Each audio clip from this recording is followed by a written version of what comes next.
I'm Buttercup, and this is Geek. Stop! Wait! Hold up! Amazing news! There are fish in the ocean. Awesome, right? Okay, so maybe you already knew that.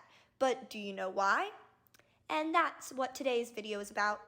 You see, fish are really important to our ecosystem, and they're also really sad because they are important when things, eat them.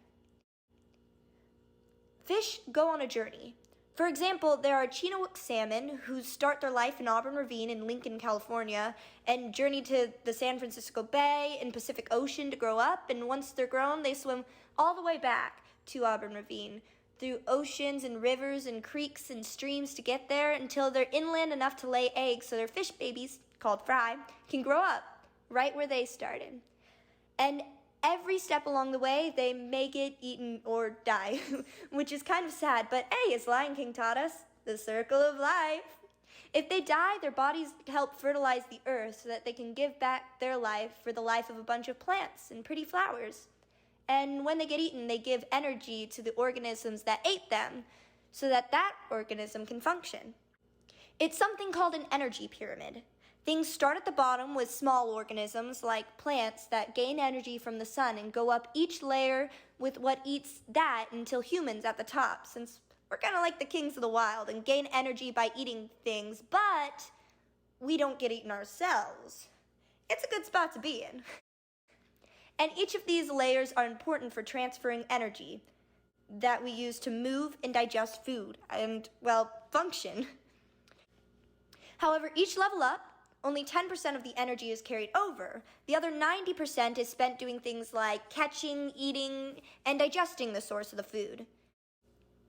So how this works in real life is a plant like algae or an organism that can photosynthesize will gain energy through a process known as photosynthesis that makes energy from sunlight and can have 100,000 units of energy, for example. It's not pure statistics here, but it'll make sense later as we continue.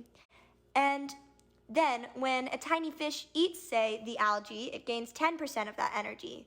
It gains 10,000 units of energy. When a bigger fish eats the tiny fish, that bigger fish gains 1,000 units of the initial 10,000 units that were available when he first caught the fish. When the fish swims upstream and gets eaten by, say, a deer, it gains 100 units of energy. And when we, the people, eat the deer, we get a small amount of the 10 units of energy left.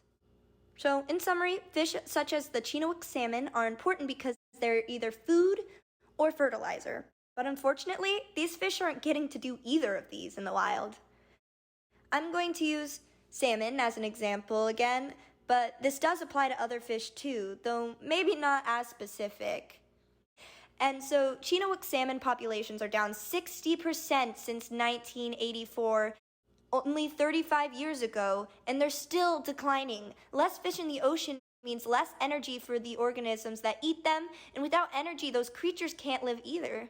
So no deers and no us. This necessity is what makes fish what we call a keystone species. It means they're really important in keeping other things alive with their magnificence. But what would be killing this lovely, important, marvelous fish and dooming us all? Actually, it's us, humans.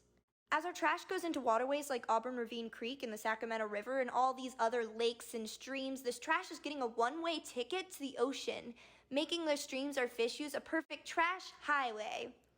Some of this stuff is pizza boxes, plastic, or soda cans that won't biodegrade, meaning they won't be able to get decomposed by bacteria. They'll exist in our oceans almost forever. So your challenge today is to help cut down on this trash and non-biodegradable plastic going into our oceans and Auburn Ravine Creek by not using straws for a week, not even the bendy ones.